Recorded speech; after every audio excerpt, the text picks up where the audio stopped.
Democracy Now!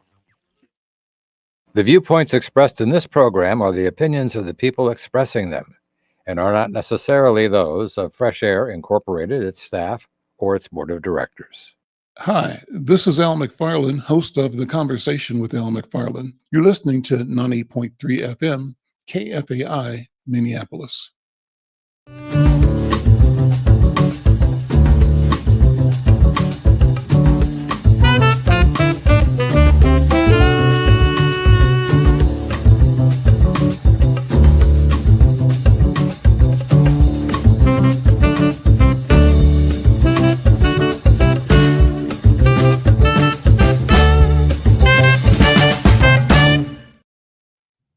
I'm Al McFarlane. Welcome to The Conversation with Al McFarlane. I'm glad to be here and glad to have you along as well.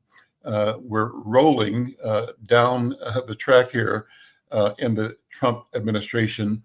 One of the points of resistance is going on as we speak. It's a State of the People live stream. Actually, last night at around midnight or so, 11 o'clock, I checked my YouTube feed and they were launching the beginning of a 24-hour live stream on public affairs, public policy. Powerful thing, a good thing, the right thing to do. And so what we're going to do today is drop in and out of that. I'll drop in maybe for a couple of minutes and monitor the conversation. Right now, they're streaming live with Regina Davis Moss. She's the president and CEO of In Our Own Voice. Also, Monica Simpson is the executive director of Sister Song, and Brittany Fontino is president and CEO of National Abortion Federation. The topic is reproductive rights and how that shows up in the Black community, in the experience of Black women, Black families, Black people. So we'll monitor that, but that's just one of many topics, the waterfronts of topics that reflect our full existence, from housing to wealth building to community activism to youth to justice. All those things are being discussed. So let me advise you or suggest to you that after the show, look them up. It's a State of the People on YouTube, and it's an exciting opportunity to connect. Also, let me thank you who are tuning in, both here on the radio at KFAI and those who are joining us online. We're streaming this program, as always, on YouTube, and we're streaming to X as well, and to Facebook and to LinkedIn. No matter where you are, we value you, we appreciate you, we thank you for being a part of the program, and we want you to engage with us as well. How do you do that? Subscribe to this channel, our channel on YouTube at YouTube/Insight News MN. Become a subscriber, become a supporter, like and share the program, no matter what platform you're on. If you're on radio, take a minute, jump on your digital device and connect with us there as well, or simply enjoy the listening. We appreciate you. If we're in your car, at your house, thank you for listening to the program as a live stream 5 days a week. So we want to connect, we want to build community. Talking with you, to you, is how we do that. Well, today we have in our program, well, let me first of all introduce, for the first 3 minutes of the program, Haley Taylor Schlitz. She's kind of a regular with us now. She's an assistant attorney general over at the state of Minnesota, working with Keith Ellison, and has been writing a column that is powerful in Insight News. Haley, welcome again. Good to see you. Thanks for joining. Hi, thank you for having me. I'm excited for this conversation.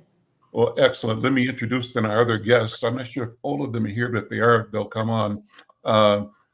The president and CEO of the Jeremiah program, Chastity Lord. Is Chastity here already? I am here. Hi, how are you doing? Great. Good. Welcome and good to see you. And also Lavasha Smith, who's the grants program manager at Nexus Community Partners, but she's a proud Jeremiah program alumna. So together, they're going to discuss the challenges and opportunities in education, economic equity, and breaking generational poverty. We want to explore how single mothers can thrive when given a chance to afford housing, to get quality education and childcare, and how community-driven initiatives will really improve and build our community. So all of you, thank you for being here. Before we start, I wanted you, Haley, to give a quick update on what's happening in the political arena right now. If you have impressions, thoughts about the continuing unrolling of executive orders and the consequences and impacts they're having on our community, and how we're responding to it as you're seeing it and reading it. Yes, I think that there's a lot of moving parts to this. Like you said, there's a lot of executive orders being rolled out. I saw one of the most recent ones about making English the official language of the United States, and I think that all of this is really rooted in hatred and discrimination. These actions are based on resistance to diversity. And based on resistance to, honestly, the core values of what this country was founded on and who this country was built by and on the backs and bones of. And when you recognize that we don't have an official language because we're so diverse and because we're a country of immigrants, or when you recognize that, women should have bodily autonomy, or when you recognize these different things that these executive orders are directly against, even things that seem as mundane as paper straws, it's directly against the core. Really, it's getting at the core of what it reflects. What it reflects is acceptance that we don't live on this planet alone, and that we don't want to leave it worse than how we found it, and that we're people who care about others and care about the environment and care about the species of this planet, and that care, that acceptance of diverse species, of diverse races, of diverse backgrounds. You see that resistance in things that you wouldn't expect to see it in, like I said, like paper straws and the bigger picture behind that, or things that they've been blatant about since day one, like racism and sexism. So the political realm, continues to shape every day. It's something new. And I think that, it's just all the more reason as Gen Z comes of age, because like I said, last time we spoke, I think a lot of people forget that most of Gen Z is still in 6th grade, 7th grade, so as more people come of age to vote and reflect their opinions and, vocalize themselves in that way, we'll see change. And hopefully who's elected next as president will kind of be the undoer, if you will, of a lot of this. Well, Chastity, that's a great way to segue into the work of the Jeremiah program, because you're talking about creating space for Gen Zers and others to live with dignity and to fulfill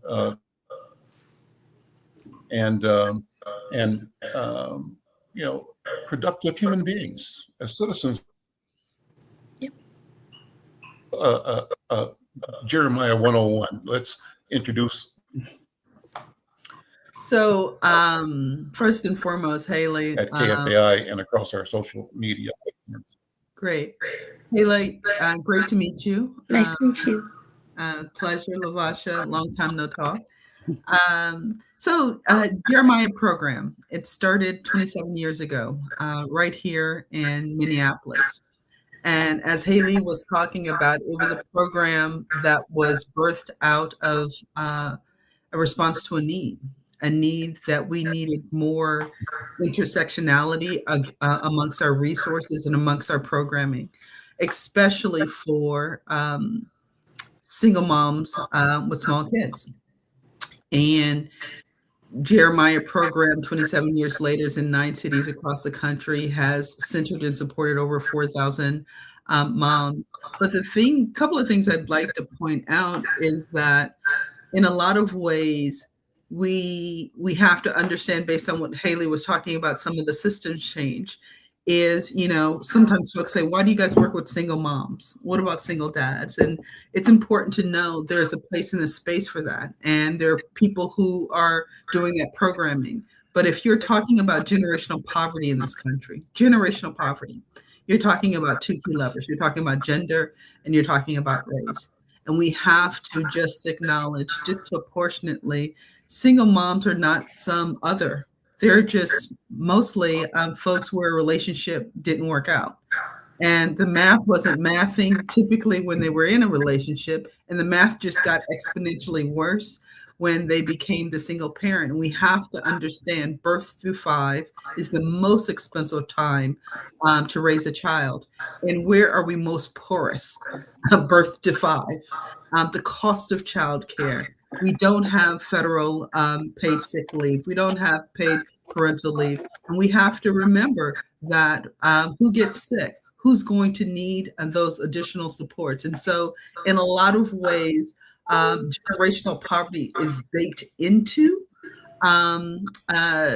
raising a child in this country, especially in the early years. And so, but Jeremiah program, it matches these incredible women who are looking for an opportunity to simultaneously bet on themselves as well as bet on their children. I was raised by a single mom, and I often said I'm the middle of three girls, and folks told my mom directly or indirectly, put your head down, honey, and your time is over, and bet on your kids. And I often think about what would be possible if she would have simultaneously been able to bet on herself as well as her children. Good, better, and different. The most important person in a child's life is that parental figure. And when we don't bring them into the conversation, in a lot of ways, we lose a generation. And so Jeremiah program, lovingly called JP, is meeting moms who are looking for economic mobility, not a high wage job, but really interested in running that marathon. Good, better, and different. When you're thinking about a lower income person in this country, especially a lower income single mom, the role of higher education is going to be critical. It is going to be critical. Yes, FedEx might be hiring, but I often say, who's the manager? Who's the manager's manager? Play the long game. And so it can be a yes and so we sit at the nexus of providing support systems for moms who might need housing, who simultaneously might need access to childcare, who also providing that support structure as they're moving through the different chapters of college or education. Is everything 529 programs, backup childcare, emergency funding. There's a lot of things that are built into that. And a JP mom is typically with us 4 to 6 years. We also have a really robust alumni program. But the last thing I will say, and it's really important, Al, is that a JP mom is a great mom. It's an incredible mom. And oftentimes in this country, when we're talking about single moms and we're talking about lower income, wait for it, parenting classes. And I love to say that my son, I have a 10-year-old, goes to school with some kids that can use some parenting classes too. And we have to create this space to understand the magic of moms in this country. And JP moms, I love to say, dream in threes. They dream for themselves, they dream for their families, and they also understand the role they play in their community. So I'm looking forward to today's conversation. And Lavasha is just an example of not a unicorn, but someone that is just looking for an opportunity to be supported. And she's going to take that and pay it forward 10 times over, the same way that I am for what folks did for my mom as well. Before we bring Lavasha and Haley, I know you've got to leave in a couple of seconds here, but any impressions or thoughts from your perspective as two things: one, a Gen Zer, but also as a young professional, as a lawyer, as a policy specialist. What ought the community be doing to create and support, to be knowledgeable about policy strategies that support moms? You know, that's exactly, you got right in my head, because that's exactly what I was thinking about as she was speaking. I was thinking about how this is not just a policy issue, how truly policies reflect morals, and how this is really a moral issue as well. You know, things like budgets and policies and laws reflect what we value as a country. And so I think that organizations like JP and supporting them, more so leaning into them and showing that they're part of our values, is exactly where my mind was at as she was speaking and sharing a I'm high having level difficulty hearing you. I'm not sure if that's just. Is it me? Can you hear No, me? it's you, Al. We can hear Haley. Okay. Fine. Okay, I was like, oh, I don't know where I cut off. No, but as you were speaking, Chastity, I was thinking so much about how valuable that is, and how policies would really. Let me bring Lavasha in. Lavasha, can you hear me okay? I can. Let's see if you're Al, I think you're freezing up a little bit. We can hear Hallie just fine. I think you're freezing up a little bit. You can, okay. So it's my machine. Yeah. Hallie, go ahead, Haley. Listen, I freeze up Let's keep the conversation going, okay?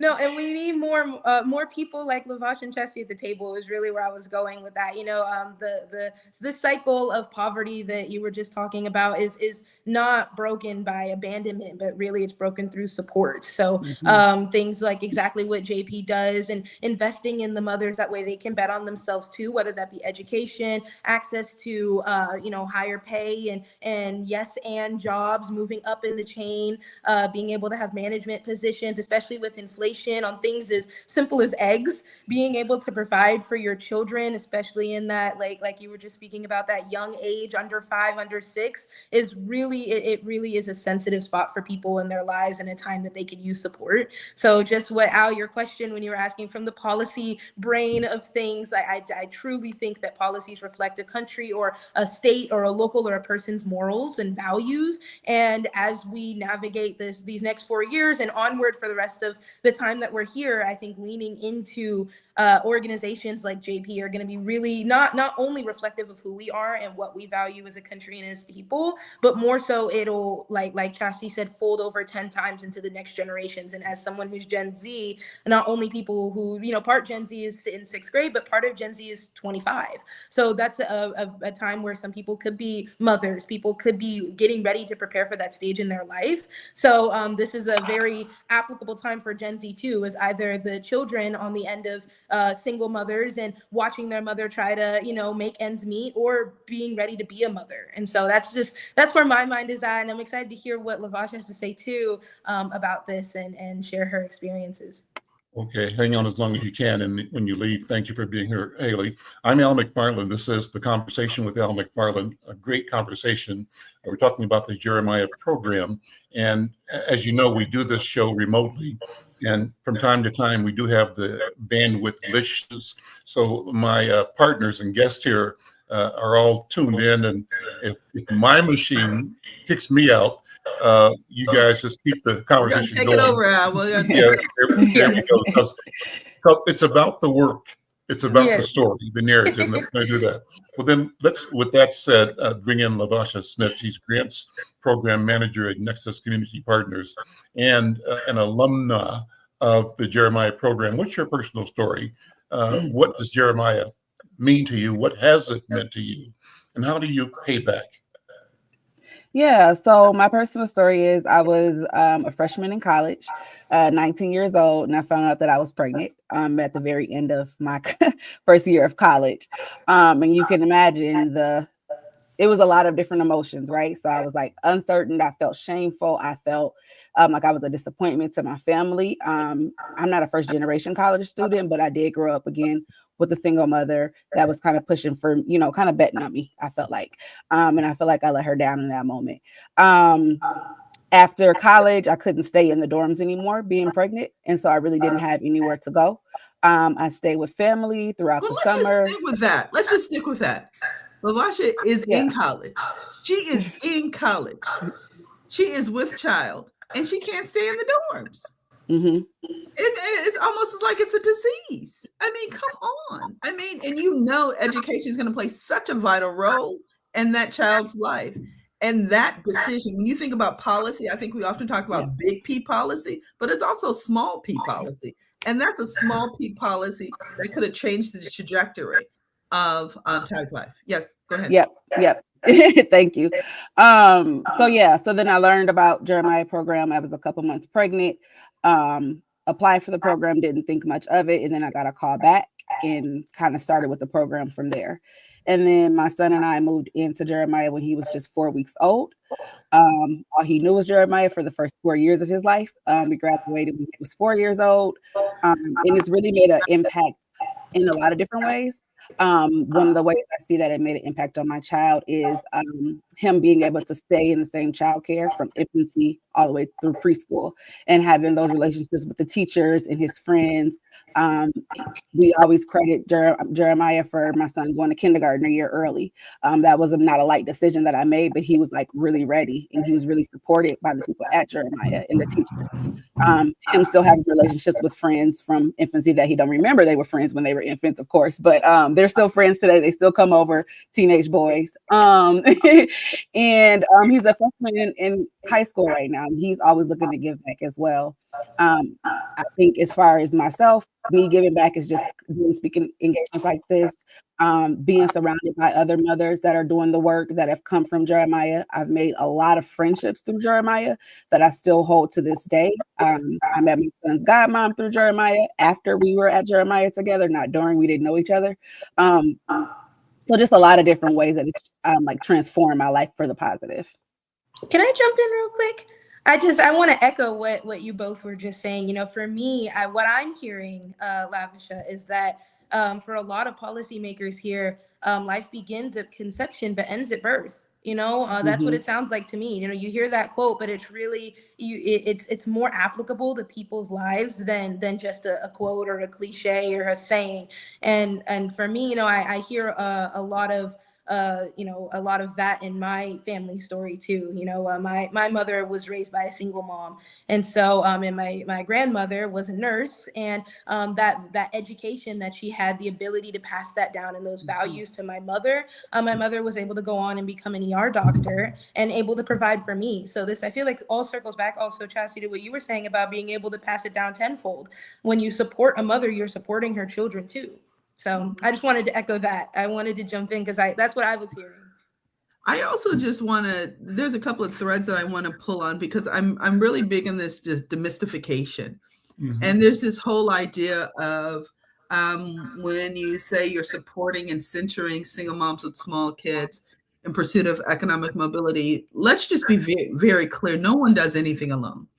And we're under this illusion of this independent kind of nature that we have in this country. We have to be very clear that entitlement programs of who we've always been in as a country. But unfortunately, some entitlement programs have a negative connotation. The GI Bill is an entitlement program. You did not do anything and someone gives you money. Pell Grants, that's a good entitlement program. Nobody has problems with that. Or mortgage tax credits.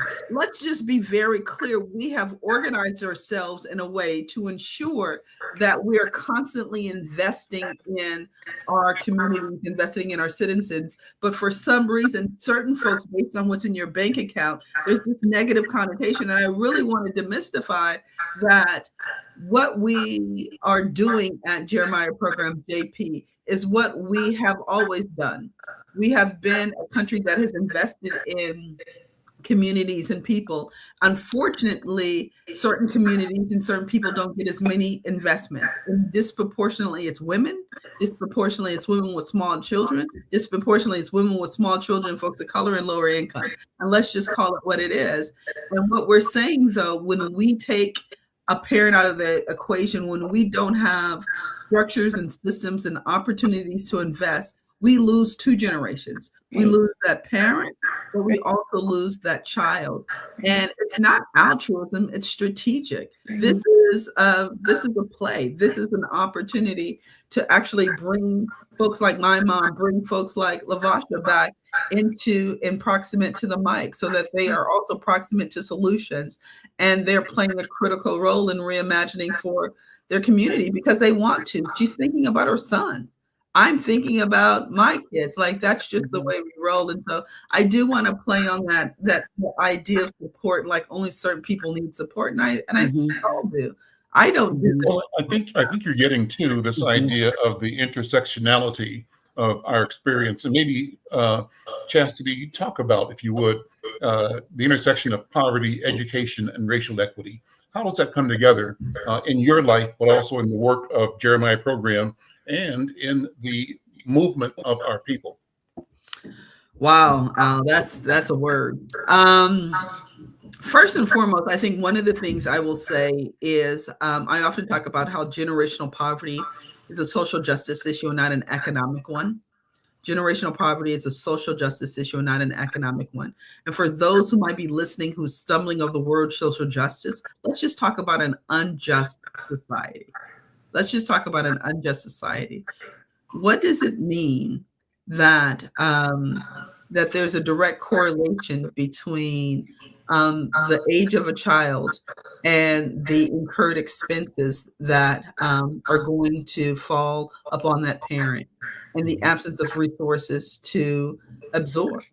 Let's just talk about, children get sick and we can't align ourselves around paid sick leave. Let's just talk about, we love children. We love children, but we expect someone to give birth to a child and everyone doesn't receive parental leave with pay. Let's just talk about, we don't offer diapers in this country. Why is that? We offer milk because of policy, because of lobbyists. Let's just talk about the poverty tax that actually plays on so many different areas of our life. But education, good, bad, or indifferent, if you're talking about economic mobility and you're talking about the marathon, the tried and true investment is higher education, because it allows you to enter into a different set of conversations.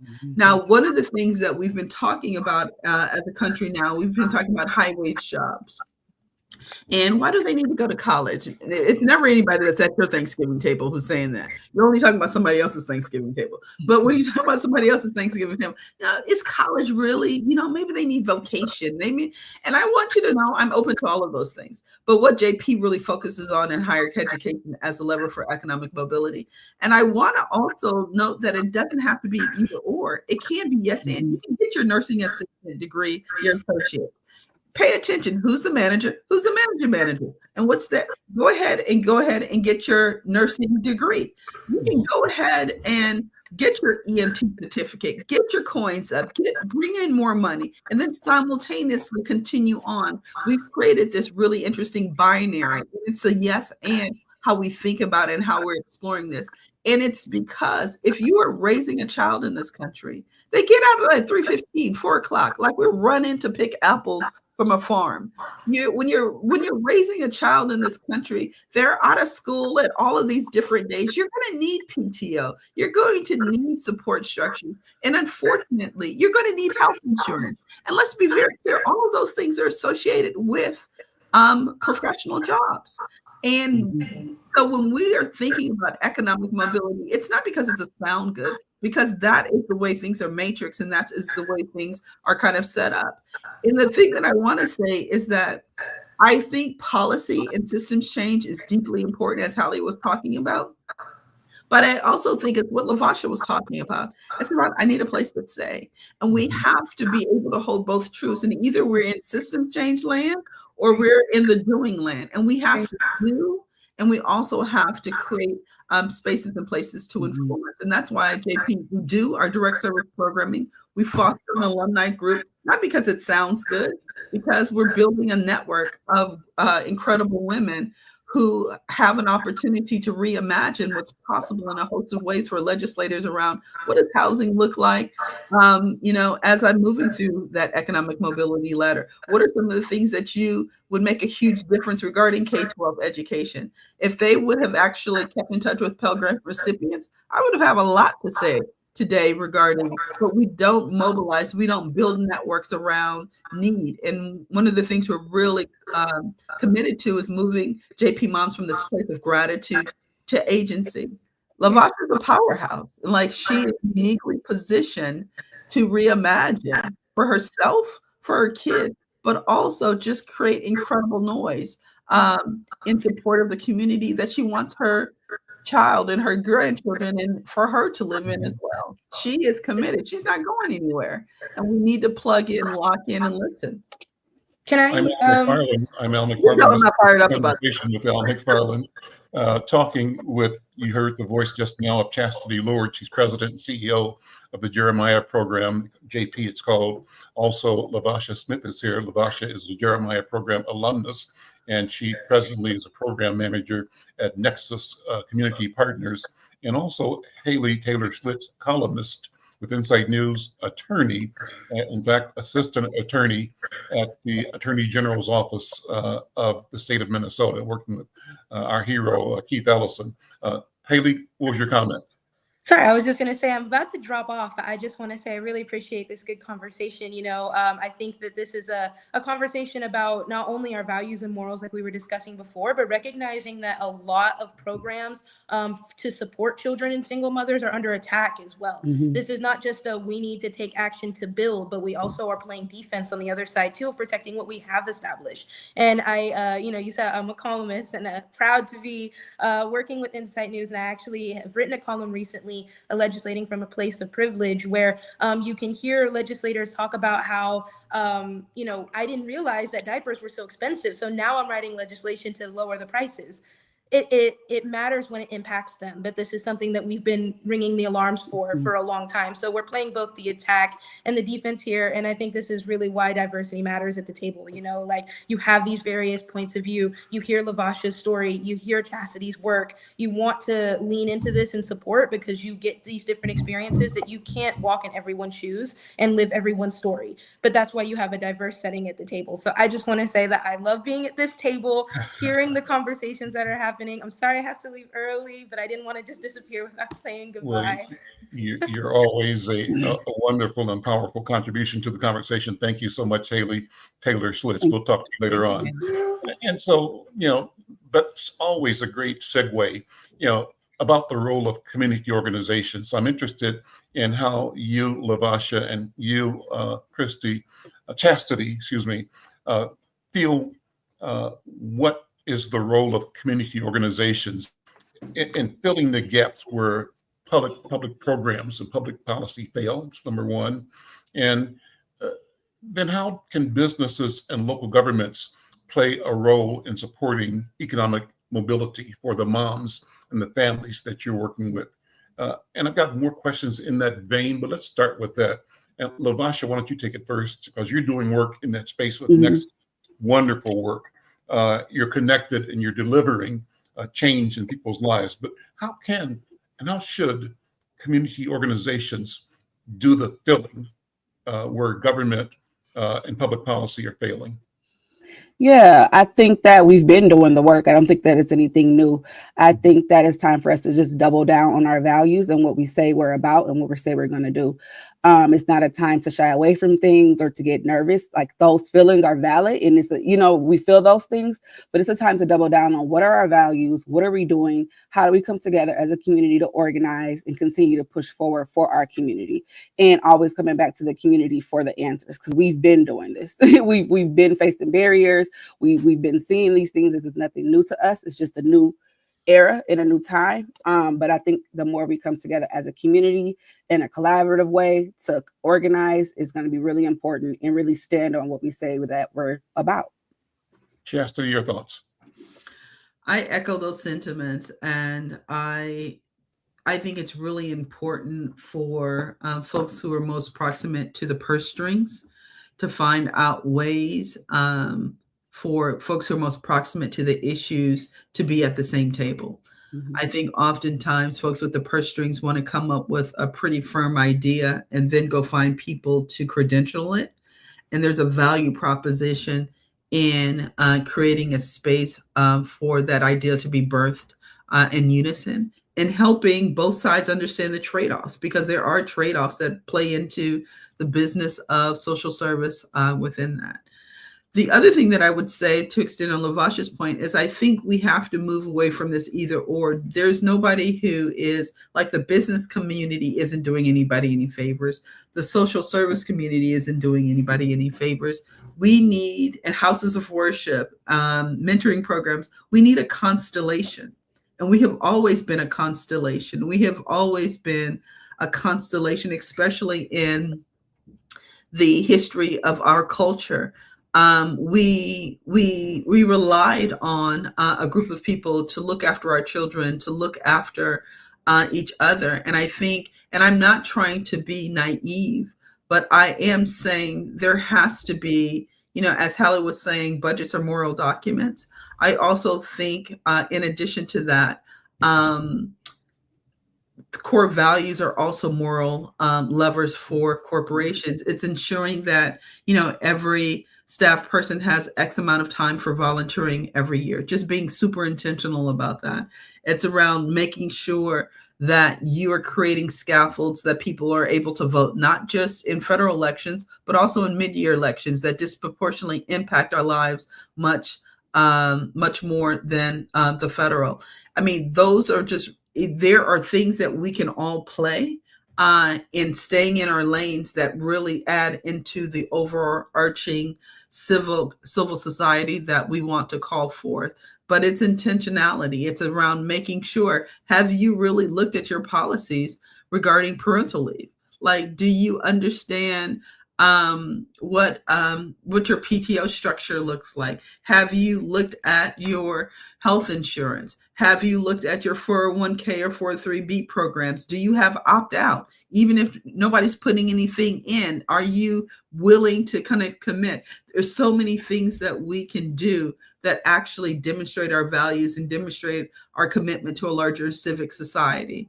And good, bad, or indifferent, women sit at the center of that. I love to say, when women win, moms win. When moms win, our communities win. And that's just the way it goes down.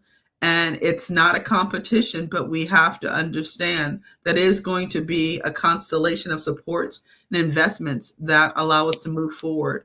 How can we think really uniquely about our particular lanes and making sure we're doing as much as possible to support folks in being their best selves, being their best parents, their best citizens, their best humans, and all the things.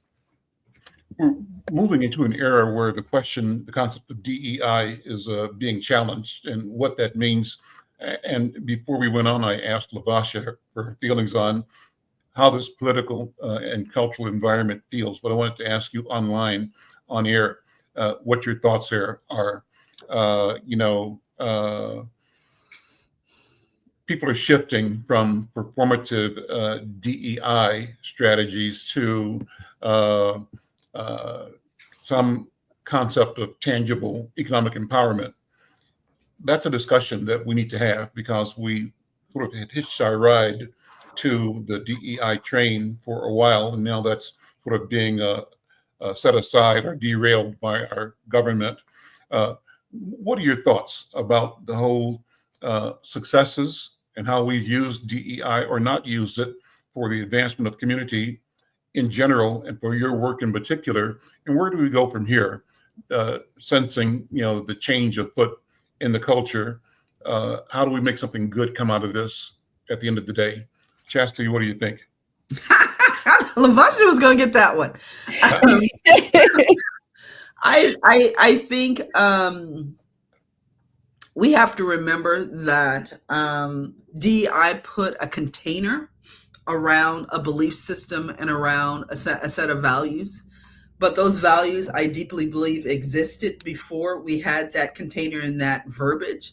And the thing that we have to know is the removal of the container doesn't remove the content and the values.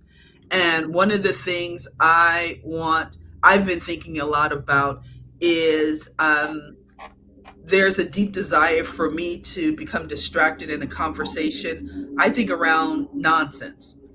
And the thing that I am focusing on and I am prioritizing is JP families, JP staff, our JP mission, and JP resources, and using our guiding principles to actually influence how we actually go about doing that. And birthed in there is a deep commitment to centering and valuing difference. Birthed in there is a deep commitment to respect, understanding the value of communities and different religions and different belief systems. Like, that is naturally birthed into there. Take the container. If that's what we need to do in this moment, and you are going to get me distracted, I'm not going to bite. I'm going to continue doing what I'm doing, bringing the same lens and spirit to who we are and who we've been. To be honest, it wasn't like we were sitting around talking about DEI every day anyway. That wasn't the language that was actually influencing. But I deeply believe that I have been a part of communities for most of my life that have valued a host of things that sit at the center of those values. And that phrase just was never there. And if we're at a place in our history where we're getting caught up on those phrases. I have a lot to say about that personally, but professionally in doing what we do at JP, we're going to keep on keeping on. How about you, Lavasha? How do you guys? Lavasha, jump in, yeah. I don't know how to follow that, but same sentiments. The same thing. Like I said, we're going to continue to do the work, and we're going to actually double down on what we said we were going to do to continue to support our community and always keep the community at the center of what we're doing, because they are the ones that's doing the work. Without the language, without the acknowledgement, without anything happening, we're continuously doing that for our people already. And so, yeah. Chastity, I didn't get a chance to ask you about your personal story. How did you come to lead this work at Jeremiah? Are you a native of, where are you from? What's your family story? I'm a nomad. I'm transient, moved around. Who's your mama, who's your daddy, and where your people from? Yeah, not in the military, just poor and transient. Grew up mostly in Southern California, families from the Oklahoma, Texas area. I did do a stint in St. Paul. But where are you now? Are you in Texas? I live now? in Washington, D.C. right now. D.C., okay, all right. Washington, D.C. And what brought me to the work, a lot of things brought me to the work, but a headline is, I shared earlier, I grew up the middle of three girls, single mom, Beverly Ann. And Beverly Ann's big bet was education. And it was the thing that she kind of pounded into us. And I don't even think she knew the larger so what, but she just knew that was the ticket. To be honest, I often say that my mother and my grandmother couldn't have dreamed my life because they didn't know anybody like me. I have kind of pushed against their dreams, but they dreamt and they got me to a certain place. And, and a lot of times when I read about Jeremiah program, I've been in the CEO seat about 5.5 years. Jeremiah is 27 years old, started with Michael O'Connell. And I was really attracted to the geographic diversity. I think, to Haley's point, if we're going to shift systems, we have to have proof points. I'm a city girl through and through, but most of America is not major cities. And I love that JP really sits over America in all of its nooks and crannies. We lead and do this work authentically through red, blue, and purple. I love that if you're talking about generational poverty, you're able to demonstrate that the role that women play within that, regarding whether you're talking about North Dakota or Las Vegas, Nevada. And what I was really attracted to is that we weren't trying to boil the ocean. We're waking up thinking about single moms who have at least one small child and are wedded to betting on themselves and betting on their children, and deeply desire to help author a world that's better than the world that they are currently living in. And that got me fired up, and it keeps me fired up. So what are your career experiences that led you to JP? I have done a lot of stuff. I was a preschool teacher. I've worked on the Hill. I was in consulting. I have been in nonprofit for a better part. I was a COO for a major racial justice organization. I have been in lots of different kind of nooks and crannies, but education, college access, mobility work has always been at the center of kind of what drives me and what gets me up in the morning in a meaningful way. Right. But ultimately, I'm Beverly Ann's daughter. Ultimately, I'm Willie Mae's granddaughter. And I am really honored and humbled by my life. And one of the ways that I pay it back is demystifying. I just don't think it should be unicorn. I think we have to demystify and talk about, no one does it alone. We have to talk about the structures and the systems that are at play that support mobility. And I am proof of what can happen in a generation. And that's humbling to me. I mean, I was very, very lower income. And it's by the grace of community, by the grace of the constellation, by the grace of arts and schools and free and reduced lunch and Pell Grants and Stafford loans and Section 8 housing. You produce me. And how dare us dismantle this? How dare we dismantle this and then use me as a proof point? You can't use me as a proof point if we're going to erode this in a generation. So I don't want to focus on this, but is there a doomsday scenario in your mind right now? Is there something that you are, while you focus on what you can do and must do, and the belief that guides your commitment to the change that you are introducing and bringing to community? Is there a wolf at the door, a doomsday scenario? What could happen bad? And I'm thinking, and I ask people about what's the worst thing that could happen in the next 3 months, next 5 months. And I'm looking at and laying this at the foot of Donald Trump and at the feet of all of the MAGA right, because I think that they are a clear and present danger to not only our country, but to humanity. I think the system that they are revealing, that they're pulling the curtain off of, is a system of greed and theft.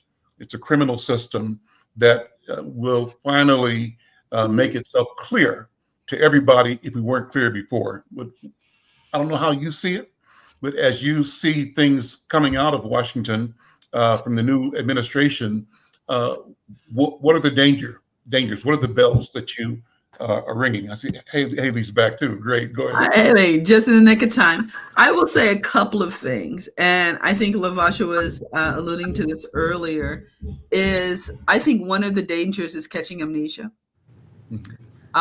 This administration is going to benefit upper middle class, wealthy, and rich extremely well. And more money is going to be in pockets than people have seen before. And amnesia is not remembering where that money came from, at what expense, and not using that to reinvest in the community, using that to reinvest in philanthropy. And I say upper middle class because oftentimes we think about the 1% and we think about the rich, but upper middle class benefits exponentially. Average Joes do not have 401ks, do not have 403bs. They don't care about the market. They are not benefiting from a white collar. So amnesia is one, and are people understanding the benefits they're getting and making sure to repurpose that in a way that they're understanding it has been taken away from somewhere that you need to kind of fold back into. And the second one is just being distracted. It's the whack-a-mole game. And, oh, I can't believe they said that. I can't believe they did this. I can't believe that. And like, as Lavasha and I was talking about, we just have to do the work, keep our head down and kind of do the work and kind of keep moving forward. Because the truth of the matter is, as much as I love national media and I love the op-eds and I love all the dialogue and discourse, average folk don't sit around with a $5 cup of coffee pontificating about,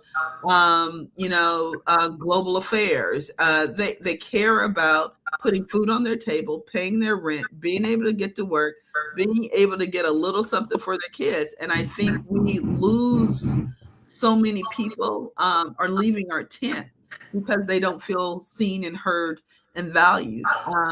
And we've got to turn down the volume on our privilege and really turn up the volume on the day-to-day realities of the majority of Americans. We are not the majority. The majority of Americans are not sitting around on a Zoom talking about the state of the country. And so how do we kind of balance that out? Not getting distracted and then not catching amnesia would be the two things I would say. I've been monitoring the conference, State of the People, and what I want to do is drop in. Let's eavesdrop on them for like 2 minutes or so, because there may be some good discussion. So, Jared, if you can, drop that conversation into our live stream. And this, for background, is a 24-hour town hall meeting, a live stream that Angela Rye and her friends have organized. It's being presented across the Black Press of America and across a variety of digital platforms. Let's check out just a few minutes. It's going to require some of our allies to understand what allyship really looks like. Mm-hmm. A number of times we've had conversations about we can't support you yet, Jeff. Woo, child. That's a whole nother segment that we don't have time for. Let me pass it over to you, Quint. Jeff, you and I talk a lot about the type of leaders that we should be looking out for, developing, investing in. And if I can talk over this, Jared, for the radio audience, who's 100% agree. Speaking now is Quentin James. He's the founder of the collective PAC. The moderator is Stephanie Brown James, who is founder and executive director of the collective PAC. And Jeff Johnson is the person they're interviewing right now. We mentioned Tashara Jones in St. Louis, Brenda Woodfin, a re-election in Birmingham. What types of leaders, when we look at politics, right, when we're in those moments, should people be looking for, supporting, but also groups like Collective, should we be training, developing, and ultimately expanding the pool of? What are those skills? What are those types of folks that we should be thinking about? Because I think right now, if we're being honest, there is a little bit of a lack of leadership in the Black community, not even the on the party side, but in the Black community. So how do we look out for, support, recruit, fund, and replicate those types of people? And real quick, I don't think we have a lack of leadership. I think we have a lack of people supporting people with real vision. Wow. Okay. Versus those who just want to join stuff. And I'm constantly talking to people that have vision, like real pragmatic vision and track record for what they want to do, but often they are not supported for people that are loudly running for a position. And so I want us to be real clear. So I do think we need to have training mechanisms. I think you all have done an amazing job of that, but I think we need more of it. And I think we need to be clear that we need 1,500 different kinds of leaders. Like there's not one archetype. Couldn't figure it out. I was trying everything. Pull that down. It's a commercial. We'll get rid of that. That's a good enough. Let's stop there, Jared. And leadership. That's a good question. Chastity, Haley, what about leadership? I heard that was Jeffrey Johnson. He's a communications specialist and journalist. He appeared on the TV show Rap City on BET cable network, but he's basically a native of England. But the question and the response was a good one. How do we move leadership broadly and empower the people, as opposed to having us fixated on a leader? Chastity, what do you think? I'm going to toss it to Lavasha. Lavasha, how do you think about the diversification of leadership and kind of creating spaces and places for us to open ourselves up? A couple of thoughts that went through my mind when I heard the word empowerment, because again, I think that we're already doing that. I don't think we need empowerment necessarily. I think we just need to pay attention to who's in our community and who's around us. And I think a lot of people may forget the youth are the next generation. And I think Haley spoke to it earlier. We need to be looking at the youth and the leadership in the models that we are for them to bring them up into the next generation that's going to carry our country in the future. And so I think those are different leadership models that people don't think about often. You kind of like dismiss the youth or don't think about them as much, but they're out here doing the work just like we are. And so I think looking at different places and spaces and thinking about untraditional ways, I guess, of leadership, it needs to be talked about. Yeah. And I would add on to that it's important for us to facilitate spaces and places and conditions where leadership can feel supported and held. It's one of the things around the summit that's happening this weekend, where we're bringing together over 500 current moms, JP moms, alumni, but also virtually. Anybody that goes to Jeremiah's website can kind of register, and we'll be providing a $25 stipend if you need help with childcare or anything. Childcare, anything like that. But the theme is around collective dreaming. When you talk about leadership, it's not enough to say I'm a leader. It's important to be in spaces and places with other folks who are wedded to something different. Because I might be on my A game on Monday and may not be there on Tuesday, but to have a community of people that can hold you up, that can feed you and can lean into you. And it's also important to remember that leadership isn't conclusive. It's not taking the baton and taking it all the way through the finish line. It's around doing your part. And it's when we all collectively are in unison that we're able to kind of stand up. But I do think there's something around community and being in spaces and places and collective dreaming, collective support, and reminding of us our power that play on what Lavasha was talking about. Right. No, I'm back, and I'm really happy to be able to be back because I'm enjoying this conversation and glad I got to see that clip, because I think it is really a good leadway into this, what we're discussing now. You know, as you were speaking, Chastity, what I was thinking about is this cross-generational movement that we could continue or spark. When Lavasha was speaking about non-traditional leadership and non-traditional empowerment, I think that a lot of it is we do think it's, I have a baton, I'm going to go through the finish line. A lot of people do have that mindset of there's going to be an answer. There's one law, one policy, one thing that can be done or written or achieved, and then it's like you won. If there is a finish line, it's definitely not something that you're going to take and just run through. And you know, this is not the end goal might not even be something that I see achieved in my lifetime, or it might change. You know, it might keep moving or shifting based on what generations look like. Like Generation Z, my generation is the first majority minority generation this country has ever seen. And that already changes things. That already changes what we're going to look like. And then that's right now. Like, that's not including what, you know, immigrants and immigration looks like as we move forward. And then Gen Alpha, the next generation, is way more diverse. So things like that, I really find what you say resonates with me about the baton not just running through the finish line. I think that this is a cross-generational conversation. And the only other thing I'll drop in here that my mind was at is about education. You know, I've seen that as a common theme throughout our conversation here. And I think that leadership starts in kindergarten, starts in the earlier years, early education. And that goes back to the policy and playing, you know, like attack and defense. We need to make sure that we are valuing early education too. Like you were saying, Chastity, like making sure that our children are getting this education and exposure and empowerment through knowledge from the early ages in life, because that carries with them. My mom, who's an ER doctor, like I said, always says, you don't create an ER doctor, you don't create a doctor, a lawyer in college, in high school. That's not where that starts. It starts in kindergarten. It starts in early childcare. So those are the two themes that I'm kind of carrying with me, and I'm really glad I got to join back in and hear what you had to say. And Haley, I'm going to add on that. Not only your mom talks about you don't create a doctor in college or in medical school, you don't win championships based on, LeBron doesn't do it by himself. He just doesn't. I mean, you have to understand there's somebody who makes sure that the uniforms are clean. There's somebody who, when you fall, who's wiping to make sure that you don't sprain your ankle. It takes a real constellation of folks who understand their role. And I think oftentimes, to your point, Al, we are oftentimes just thinking about Martin Luther King being at the mic talking about the I Have a Dream speech. But the I Have a Dream speech wouldn't have meant anything if all of those thousands of people hadn't been on the mall.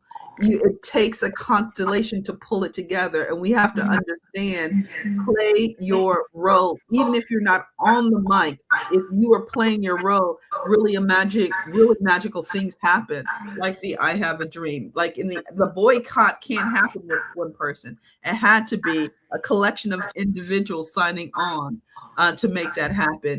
And leadership isn't just around the one person. It takes a collective. And anybody who's worth their salt understands how much of a constellation it takes to pull off anything. Right. Can I give a quick example really quick? And I think this kind of ties us back to the theme of Jeremiah, and one of the values is not just about the moms moving forward, but it's that 2-generation approach. What are our kids doing? How are we modeling this for our kids, and what does that mean for their future? And we're doing that simultaneously. As we're getting our education and doing those things, our kids are also watching us and have these opportunities that are starting in preschool, that are starting in kindergarten and moving forward. Right. I love that, Lavasha. Thank you. Right. Yeah. Great point. Oh, you're muted. You're muted. While Al is unmuting, for those of you who are wondering how you can actually be support and the things that you can do, this is not the time to be shy. Right. This is the time to think about people that are in your communities, whether it's a house of worship, somebody you work with, whether it's a sorority. Really get the word out about a space like this weekend. The Summit Acts, it's around collective dreaming. You can go on Jeremiah's website and allow them to be in a place to learn about, are you thinking about running for office? Are you thinking about doing personal finance? Are you thinking about writing a book? And once again, it's not a lecture, it's a space to be in community with other single moms who are collectively dreaming.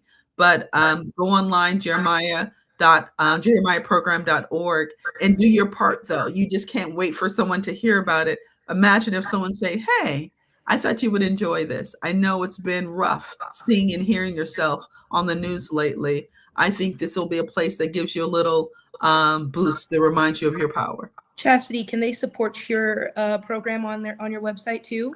They can support, for sure.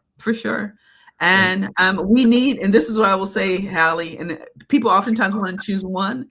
I'm going to push your thinking. We need you to do all three. We need doers, volunteers, we need donors, and we need door openers to talk about it. Oftentimes we want to choose either one, but leadership is about doing all three. Exactly. We're out of time. Listen, thank you all so very, very much. What a wonderful conversation, and what wonderful guests you are. Thank you so much. I'm Al McFarlane. We'll see you next time. Thank you, Al.